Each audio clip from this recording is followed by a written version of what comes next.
This is the Sun as we see it today, and on the right is the Sun 5 billion years in the future, expanded to nearly 1,000,000 times its current volume. At present, the Sun's volume is about 1.3 million times that of Earth.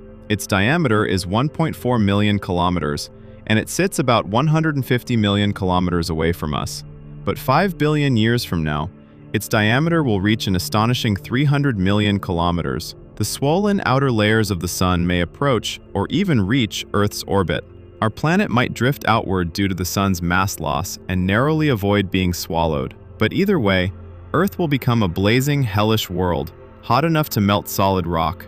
If humanity still exists billions of years from now, where will our descendants go? If future technology cannot achieve something like what we saw in the famous sci-fi story, The Wandering Earth, moving the entire planet out of danger, then only one path remains: interstellar migration.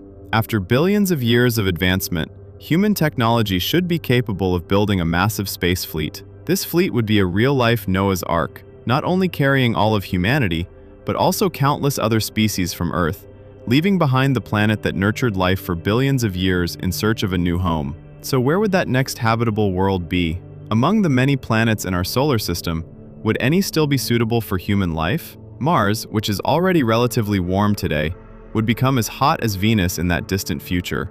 Clearly not a viable option.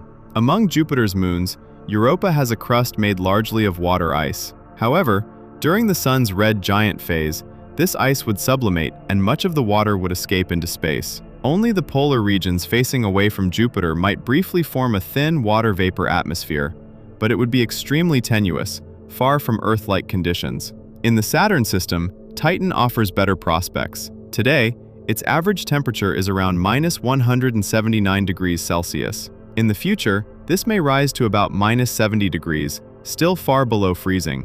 Beneath Titan's surface lies a vast subsurface ocean over 100 kilometers deep. But this is not ordinary water. It is mixed with ammonia, acting like antifreeze, allowing it to remain liquid at extremely low temperatures. During the red giant phase, heat may release this liquid, creating a strange, ammonia-rich environment unlike anything on Earth. More importantly, Titan has a very thick atmosphere. Like Earth, it is rich in nitrogen. Although its atmospheric composition shares similarities with Earth's, making Titan truly habitable would still require overcoming enormous challenges: extreme cold, oxygen production, and the creation of artificial ecosystems. Beyond Europa and Titan, the remaining candidates in the solar system are even less promising. Uranus has 27 moons, but they are all too small.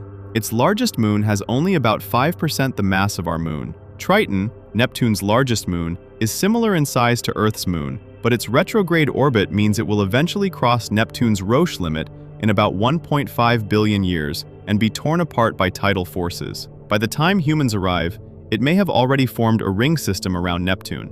As for Pluto in the Kuiper Belt, it is simply too far from the Sun. Even after the Sun expands, it would still receive very little heat, remaining a frozen and inhospitable world. The same is true, if not more so, for even more distant dwarf planets. It seems that, in the far future, only Europa and Titan fall within the realm of possibility. But even these worlds would only serve as temporary refuges. During the later stages of the Sun's red giant phase, violent thermal pulses will cause its outer layers to be ejected, forming a planetary nebula. What remains will collapse into a white dwarf, which will then slowly cool and fade over hundreds of millions of years. As the Sun dims, Europa and Titan will once again become frozen wastelands. Humanity will have no choice but to look beyond the solar system, searching for a new home elsewhere in the Milky Way. Unfortunately, according to classical astronomical models, in about 4 billion years, the Andromeda Galaxy may begin to collide with our Milky Way. However, a 2025 study suggests the probability of such a collision